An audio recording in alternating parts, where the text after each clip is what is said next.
ইসরায়েলের সামরিক শক্তি কি ভেঙে পড়ছে? গণহারে পদত্যাগ করছে সেনারা, গাজার যুদ্ধ, ইরানের ছায়া, হুতিদের ক্ষেপণাস্ত্র, সব মিলিয়ে ইরানের প্রতিরক্ষা ব্যবস্থা যেন ধসে পড়তে। নেতানিয়াহু এখন কোথায় আর কেন এই সংকট, সেটা জানলে আপনার মাথা ঘুরে যেতে পারে। গত কয়েক সপ্তাহে ইসরায়েলি সেনাবাহিনীতে অভূতপূর্ব সংকট। সূত্র বলছে শত শত সেনা ও রিজার্ভিস্ট পদত্যাগ করছে। গাজায় হামাসের সঙ্গে দীর্ঘ যুদ্ধ, ইরান সমর্থিত হুতিদের একের পর এক ক্ষেপণাস্ত্র হামলা, সেনারা মানসিকভাবে ভেঙে পড়ছে। গত মাসে হুতিদের একটি ব্যালিস্টিক মিসাইল বেন গুরিয়ন বিমানবন্দরের কাছে আঘাত হানে, যা ইসরায়েলি প্রতিরক্ষা ব্যবস্থার ব্যর্থ করতে যথেষ্ট হয়েছে। এই ঘটনায় সেনাদের মনোবল আরও ভেঙে গিয়েছে।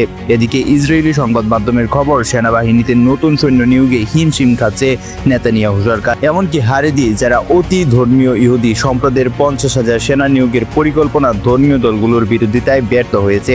আরও চাপ বাড়াচ্ছে গাজায় বন্দী ইসরায়েলি জিম্মিদের ইস্যু। জনগণ রাস্তায় নেমেই নেতানিয়াহুর পদত্যাগ দাবি করছে। কিন্তু এই সংকটের পেছনে কি এমন রহস্য রয়েছে?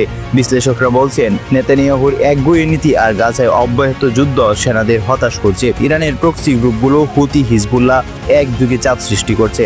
এমনকি শীর্ষ সামরিক কর্মকর্তারাও পদত্যাগ করছেন। গত জানুয়ারিতে সেনাপ্রধান হারজি হালেবি পদত্যাগ করেন, যা নেতানিয়াহুর উপর বড় চাপ পড়ছে। ইসরায়েল কি এই সংকট দ্রুত কাটিয়ে উঠতে পারবে, সেটাই জানতে অপেক্ষা করতে হবে আরও বেশ কিছুটা সময়। সে পর্যন্ত আমাদের সাথেই থাকুন, আমাদের চ্যানেলটি সাবস্ক্রাইব করতে ভুলবেন না, ভিডিওটি শেয়ার করে পাশে থাকবেন।